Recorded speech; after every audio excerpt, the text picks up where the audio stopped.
All right, so basically what we're going to be learning today, okay, is how to put glazes onto this, okay?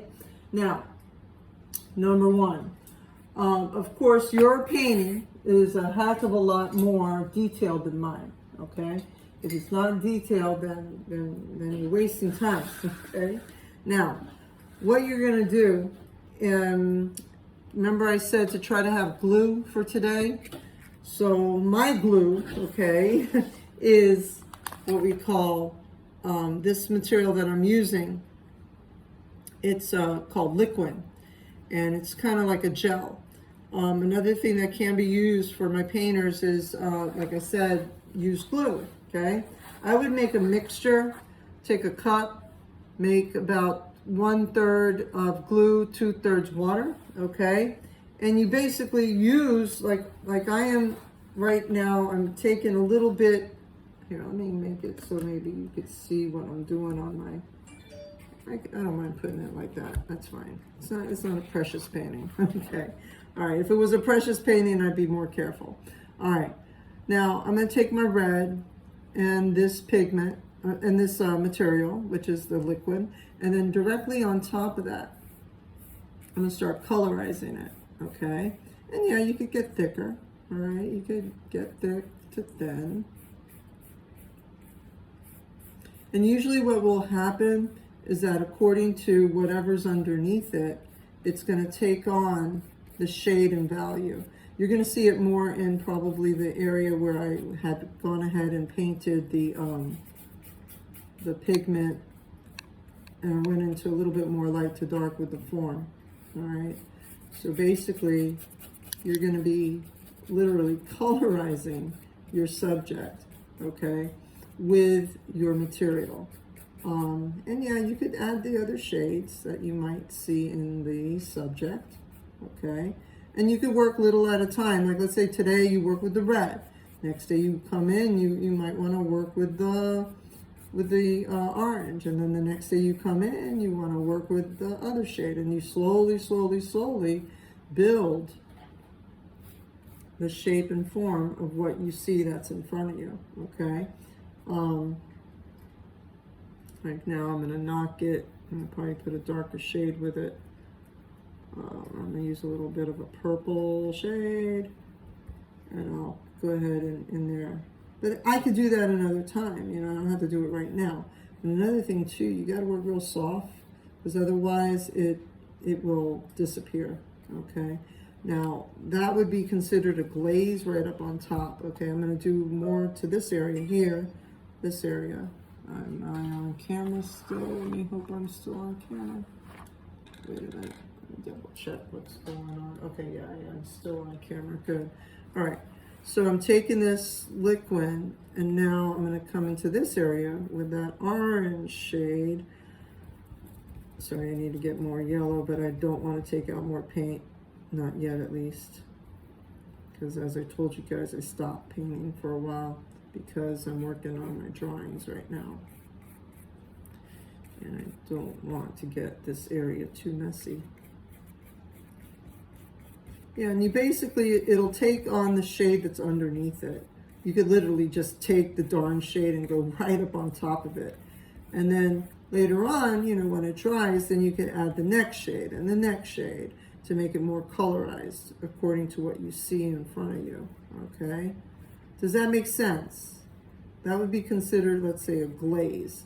And, you know, there's more things you could do. I mean, I could sit here and, you know, work into the background. While I'm in this stage, you know, I could start clear up little things that were going on that I'm not happy with. I could keep some things that I'm happy with, you know, like my shadow, I want to keep that, but yet I want to take on the table shade that I see, which is like a light gray shade. So I'm going to go into this area, and I'm gonna go ahead and put in the shade more or less that I see and start, you know, cleaning up areas. And actually today I'm not getting the highlight because my light's not on it right now, but that's okay. Strictly for demonstration purposes. And you could you could either make it glaze, what you're doing, but whenever you add white into the picture, it tends to darken, and hey, it's opaque.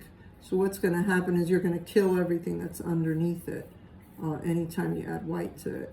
But you're going to need to add white. You're going to need to add white to the lighter shaded areas, you know, to maybe this area here, where there's light coming in on that area. Okay, and then maybe in here. But then again, go back to that clear, you know, shade that we were working with a few minutes ago. On this side, it's pretty dark. And then I have that darkness that's underneath it that's also helping the shade to become more of what I kind of want, you know? So basically that's glazing. You're working with, and you could do it slow, gradually, wait in between, you know, wait in between for it to dry, so that way you could get the shades that you want, okay? Like here right now, the white was in there a little too much. And here, it's more of a, yes. I have a question. Yes, tell me. What's the purpose of using glue and water? It's so that way it stays. It becomes a glaze. Does that make sense? It has to be glue and water? Okay. If you have matte medium varnish, that's ideal, okay? But I said glue and water so that way students who don't have matte medium varnish can succeed, okay? Where can you get it? What? The glue? No, the matte medium varnish. That is at an art store, okay?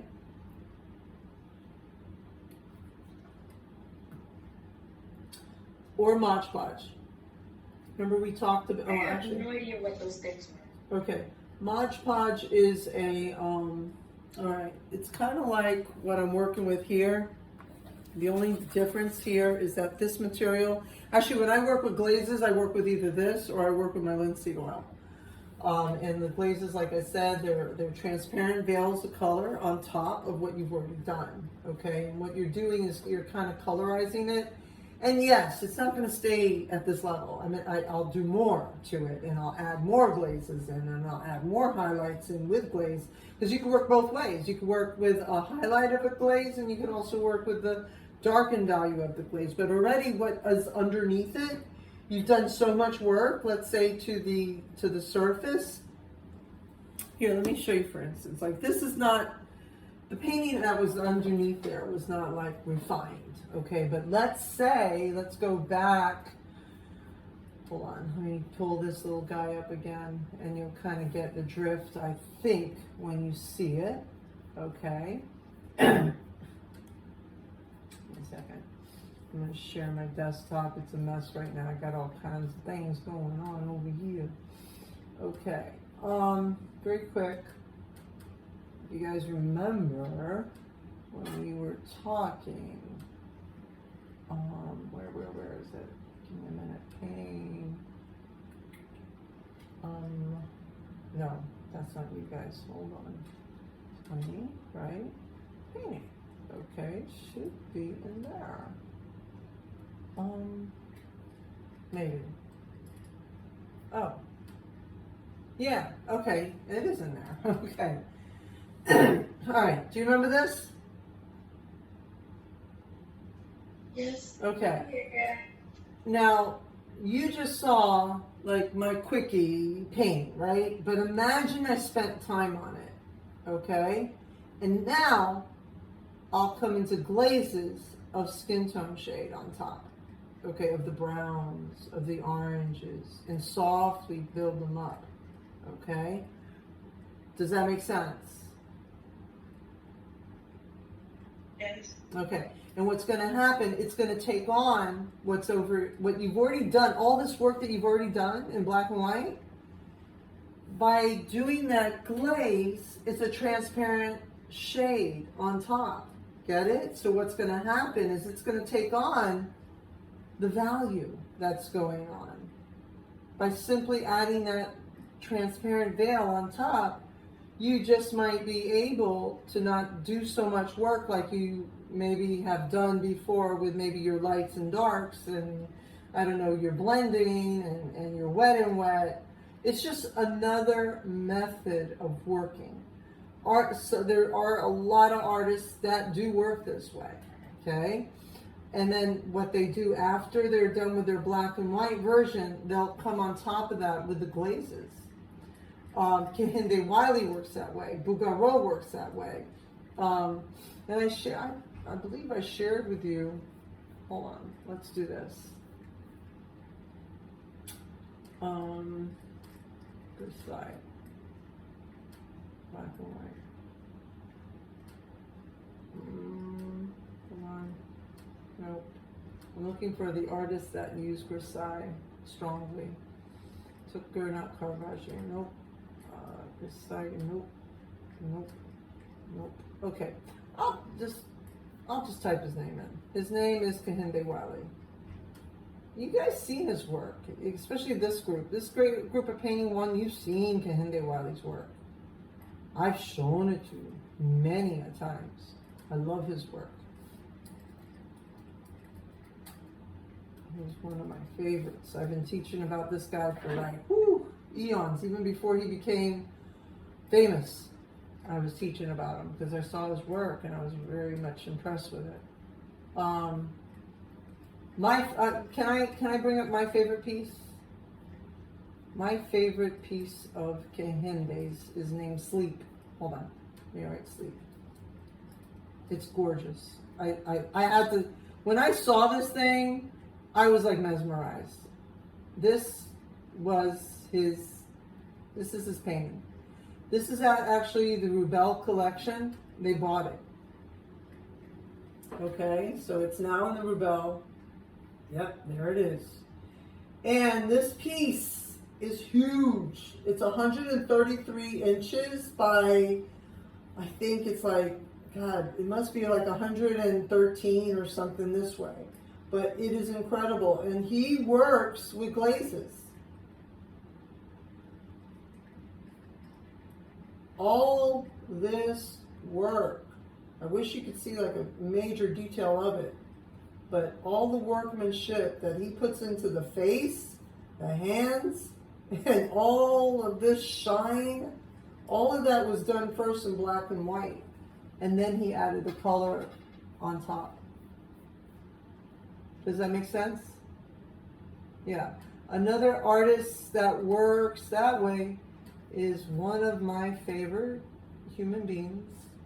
His name is, it's a little bit morbid. Please forgive me. This is a little bit morbid of a pick, but I love his work. This guy is incredible. His name is Bouguereau. Wait, am I sharing screen? You guys see it? You see this small? Wow, it's so hard to see. Ouch. Hold on. Maybe it's me. Please forgive me. You do see Kehinde, right? Kehinde? Oh, I just see the painting that you did. Oh, God. Thank you so much. Okay. Kehinde. Why didn't somebody say something? Gosh. Okay. This is all done in black and white. And then he pops glazes on top.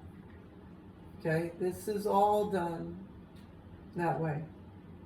That's how he works. That's his procedure. That's his methodology. Okay? He works in black and white, and then he adds glazes on top. Another artist that works that way is Bouguereau. Okay? And I have him on my desktop because there's one painting I'm talking about in my thesis, is this piece here.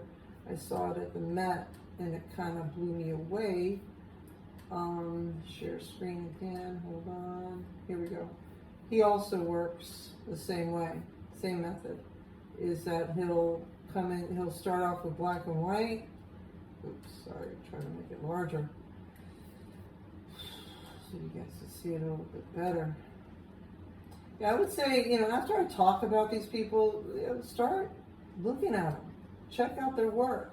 Okay, unfortunately, this is a horrible print of it, okay, but this is all done, the skin tones all first with black and white. Even back here, it's done with a very light gray tone, okay? Then he comes into it with his glazes. Those two artists, I know for a fact they work that way, okay, because I've seen their works in progress. So, that being said, today what you're doing is you're taking that monochromatic painting that you just made, and now you're going to colorize it like the objects in front of you. Does that make sense?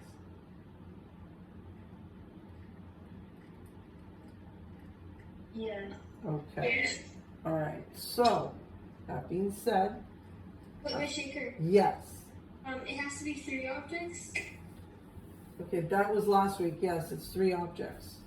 Okay. Because that wasn't Okay. here, so like I didn't. Okay. Do me a favor. Breathe. Read what's on Teams first. Okay? And now, what I would recommend, actually, I'll let you get away with not showing me any thumbnail sketches, Paulina, okay? Because of your circumstances, okay, we talked about, okay? So if you feel, but if you feel that you need to do your thumbnail sketches out of paint, of course, and then run them by me and then make a decision as to which one you're going to do, that's up to you. I'll let you make that decision. Okay. Okay? Alright. Alright guys, so that being said, yes. Oh, you go first. Okay. I just wanted to say that I'm trying to join the Zoom meeting on my phone. Okay. It's saying like I need a complete registration, and the reason I'm telling you is because it might be a setting within like when you create the meeting. Yeah. I just wanted to know if you know anything about that. I don't know, but I'm going to tell you this much, which I was ready to freak out, okay? And I'll tell you what you can do. The way I'm connecting my other camera is I'm using the meeting code. Okay, just go to... Yeah, I've been trying both, like the link and meeting code. Really? Yeah. Oh, you know what it might be? Your Zoom might not be SSO. Make sure you're signing in by SSO. I am within SSO. You are. Ouch. Yeah. Something's up with my phone. I'm not sure what it is. No, I have to do the same thing. You just click, because there should be a pop-up that says register or cancel or something. You click register, and with my phone, it gave me an option to either use Zoom or Chrome. Just use Chrome or Safari or whatever you have, and it should take you there, and then it'll glitch for a second.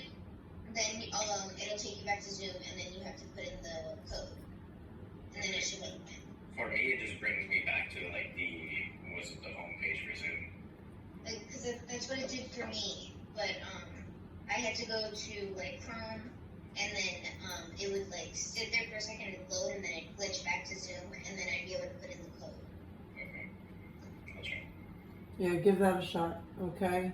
Yeah, there's nothing on my end that I can do, unfortunately. And another thing, believe it or not, there's some teachers right now that are shut out of Zoom this morning because they had the wrong Zoom connected. I got mine fixed on Friday. I made a point that during my planning, I talked to the technical person, and the technical person led me through it. Because all this time I had SSO, but I had the basic version. I didn't have the other version. Yeah. I hope that helps, okay?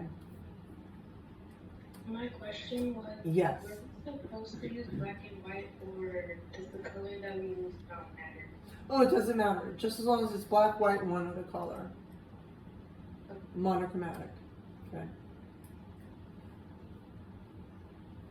And of course, too, like I would work with the shade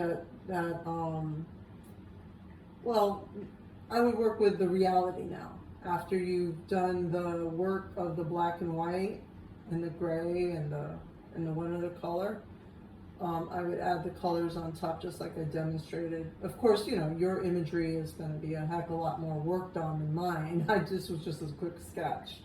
So, you know, you'll see whatever's underneath it is going to take hold to that transparent veil, okay? Just give it a try. Use a little bit of glue when you do it, because if you use just water and pigment, the negative about that, it does work if it's just straight up water and pigment, but the only negative, it'll lift up. It comes right off if you press too hard, and it gets very frustrating.